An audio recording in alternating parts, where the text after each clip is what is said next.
नमस्कार दोस्तों, कैसे हैं आप लोग? आज मैं डिस्कशन करने वाला हूँ अदानी एंटरप्राइजेस के बारे में। देखिए, बहुत दिनों से मुझे कमेंट्स आया था कि सर आप एक बार अदानी एंटरप्राइजेस के ऊपर चर्चा करिए।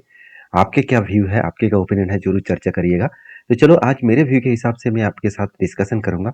ये कोई रिकमेंडेशन वीडियो नहीं है, जस्ट एज ए इन्फॉर्मेशन है। मैं किस तरीके से किसी भी कंपनीज़ को कैसे देखता हूँ, वो आपको आज पता चलेगा। तो चलो, सबसे पहले मैं कंपनीज़ के ऊपर बात करूँ तो अदानी एंटरप्राइजेस अदानी ग्रुप के एक सबसे बढ़िया कंपनी है। और बेसिकली देखा जाए तो अदानी एंटरप्राइजेस अ, मतलब एक ऐसे कंपनी है जिसका मुझे फाइनेंशियल फंडामेंटल्स मुझे स्ट्रॉन्ग देखने को मिलता है। लोगों के मन में क्वेश्चन तो होगा कि सर अदानी एंटरप्राइजेस तो बहुत ज़्यादा कर्जा लेके रखा है। क्या वो कर्जा इतने कर्जे को वो मिटा पाएँगे? तो इसके पीछे सबसे पहले मैं उसको रीज़न दिखाऊँगा। अगर मैं इसको बैलेंस शीट में लेके जाऊँ तो ध्यान से देखना, टोटल कंपनी का जो कर्जा है इस बार 1,09,000 करोड़। चलो, कोई बात नहीं। आपको मन में तो यही लगेगा कि बहुत ज़्यादा कर्जा है। अगर कल कंपनी में कुछ भी हो तो कंपनी के जो मालिक है तो वो तो भाग जाएगा। तो कंपनी तो सारे इन्वेस्टर को बर्बाद कर देंगे, ऐसे बिल्कुल नहीं। क्योंकि ध्यान से देखेंगे कि कंपनी का जो कर्जा है, अगर मैं इसमें प्लस में क्लिक करूँ तो यहाँ पे कर्जा दो तरीके से डिवाइड हो जाएंगे। दो तरीके का मतलब क्या है? अब ध्यान से देखेंगे, एक है लॉन्ग टर्म कर्जा, एक है शॉर्ट टर्म कर्जा, और साथ ही साथ लीज लाइबिलिटी है। तो लॉन्ग टर्म कर्जा सबसे ज्यादा है। इसका मतलब क्या है? मान के चले कंपनी 10 साल के लिए कर्जा लिया, तो वो 10 साल के इस कर्जे को वो धीरे धीरे करके मिटाएंगे। तो शॉर्ट टर्म में जो कर्जा है वो तो बहुत कम है। चलो, मैं इसको भी ज़्यादा पकड़ लूँ, तो मैं एक्चुअली क्या तो पूरा का पूरा कर्जा कंपनी मिटाने का दम रखते हैं?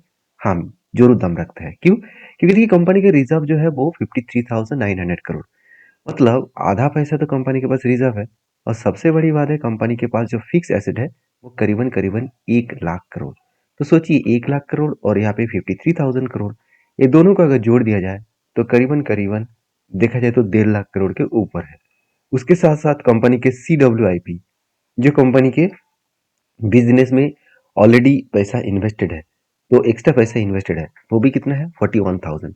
तो कुल मिलाकर देखा जाए तो करीबन 2 लाख करोड़ कंपनी के पास हाथ में पड़े हुए हैं।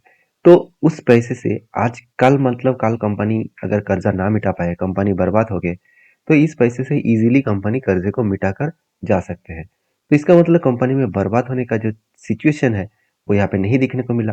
तो मुझे तो नहीं देखने को मिला। बाकी क्या आपको देखने को मिला? जरूर कमेंट्स करना। तो देखिए, अभी आधा सेक्शन में जाकर एक चीज और भी नोटिस कराऊंगा। कंपनी ने कंपनी के हाथ में जो कैश इक्विवेलेंट है वो कितना है? पहले देखिए 1,000 2,000 करोड़ के आसपास था। अभी 9,000 करोड़ के कैश इक्विवेलेंट है। अगर मैं ट्रेड रिसीवेबल के बारे में बात करूं तो दो चीज मुझे यहाँ पे पॉजिटिव देखने को मिला। देखिए, जो ट्रेड यहाँ पे देख सकते हैं, जो लोन इन एडवांस, तो लोन इन एडवांस जो लेके रखा है इस बार ज्यादा कंपनी एडवांस लोन लेकर रखा है। तो कंपनी के जो उसमें कंपनी का आधा एसेट आइटम कितना है? 21,000 करोड़। इसका मतलब जो लोन एडवांस भी है उससे भी ज्यादा कंपनी का एसेट है। तो सीधा सीधा कहूँ, कंपनी के जो पॉइंट्स मुझे वीकनेस देखने को मिलना चाहिए था वो मुझे यहाँ पे नहीं दिखा। और उल्टी बात, मतलब दूसरी बात ये भी है, ध्यान से देखेंगे कि कंपनीज के पास अगर अगर कंपनी के पास मतलब कोई भी दिक्कत होता, प्रॉब्लम्स होते, तो क्या इंस्टीट्यूशन इतने क्वांटिटी को ऐड करके रखते? 74% तो प्रोमोटर के पास ही है। सो प्रोमोटर तो कुछ क्वांटिटी को सेल किया था, उससे ज्यादा क्वांटिटी फिर से ऐड कर लिया। तो किससे ऐड किया? किसने बेचा? एफआईएस ने बेचा। और किसने बेचा? और किसी ने नहीं बेचा। देखिए, डीएस के पास तो पहले भी जितना था आज भी उतना है, पब्लिक के पास पहले भी जितना था उतना भी आज है। इसका मतलब कोई भी माल बेचने के लिए तैयार नहीं है।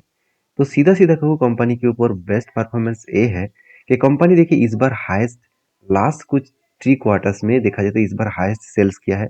और प्रॉफिट के मामले में इस बार हाईएस्ट प्रॉफिट किया, जो आज तक कंपनी कभी भी नहीं कर पाए। तो इतना प्रॉफिट क्यों हो गया? क्योंकि कंपनी का आधा से इनकम बढ़ चुके हैं। कंपनी के एक्चुअल, यदि एक्चुअल अगर ऑपरेटिंग प्रॉफिट मार्जिन देखे तो कंपनी का 15% के ऊपर दिख रहा है, जो एक बेस्ट लेवल में है।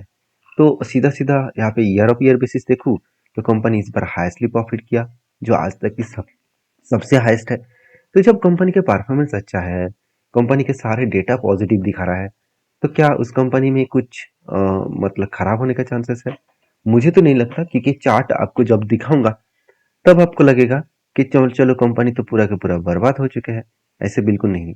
सिचुएशन आज, ग्लोबल मार्केट के सिचुएशन खराब है, जैसे आप सभी जानते हैं। यूक्रेन के साथ रसिया का युद्ध स्टार्ट हुआ था। उसके बाद इसराइल के साथ देखा जाए तो अभी ईरान के साथ युद्ध स्टार्ट हुआ है। एक्चुअली इसराइल तो बीच में यूएस को फंसा कर चला गया, तो यूएस आज उसको फुलफिल कर रहा है। यूएस आज उसके ऊपर पूरा का पूरा दावा खेल रहा है।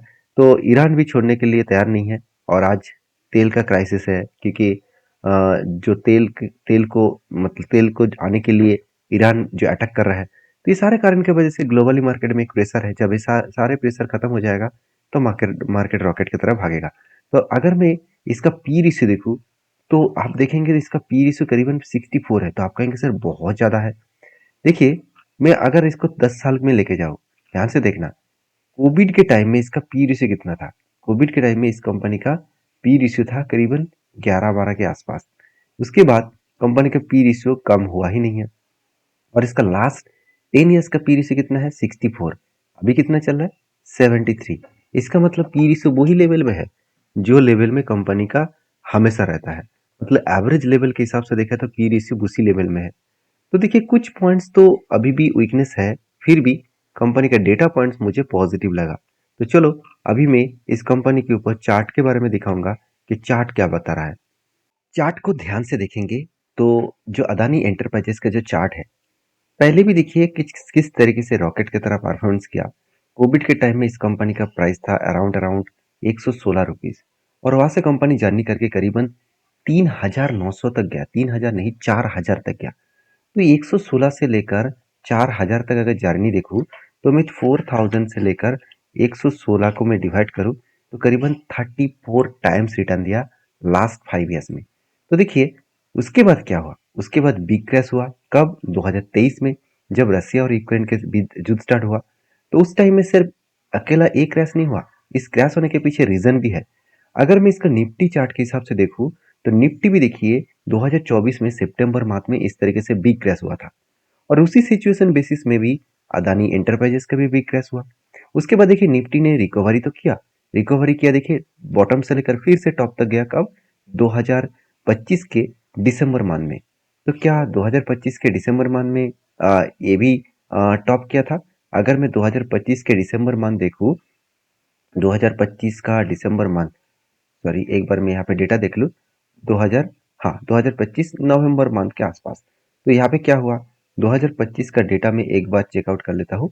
हाँ, दिसंबर मंथ में क्या हुआ? ये डाउन साइड में है। तो इसका मतलब उसके बीच में पहले वो ऊपर गया था, उसके बाद फिर से क्रैश हुआ। अगर मैं निफ्टी के हिसाब से इसको देखूं और मैं टॉप लेवल तक देखूं, जिस तरीके से 2000 मतलब 23 में निफ्टी ने टॉप किया था, अगर मैं टॉप लेवल तक देखूं तो करीबन 3,800 के लेवल दिख रहा है यहाँ पे अदानी इंटरप्राइजेस का। तो करंटली जो प्राइस चल रहा है करीबन 2,000 के आसपास।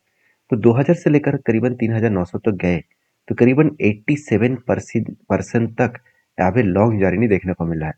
तो देखिए, मार्केट आज नहीं तो कल तो रिकवरी होगा ही। तो मुझे लगता है कि ये सिचुएशन फिर से रिकवरी होने का चांसेस है। बाकी आपके क्या राय है जरूर कमेंट्स करना। मैंने आपको सारे डिटेल्स समझाया, सारे डिटेल्स आपके साथ शेयर किया, मेरे ओपिनियन आपके साथ शेयर किया। ये कोई रिकमेंडेशन नहीं था। प्लीज़ एक बार रिसर्च करें, आपके एनालिसिस के हिसाब से काम करें। मिलते हैं इसी तरीके से अपडेट लेकर, तब तक के लिए धन्यवाद।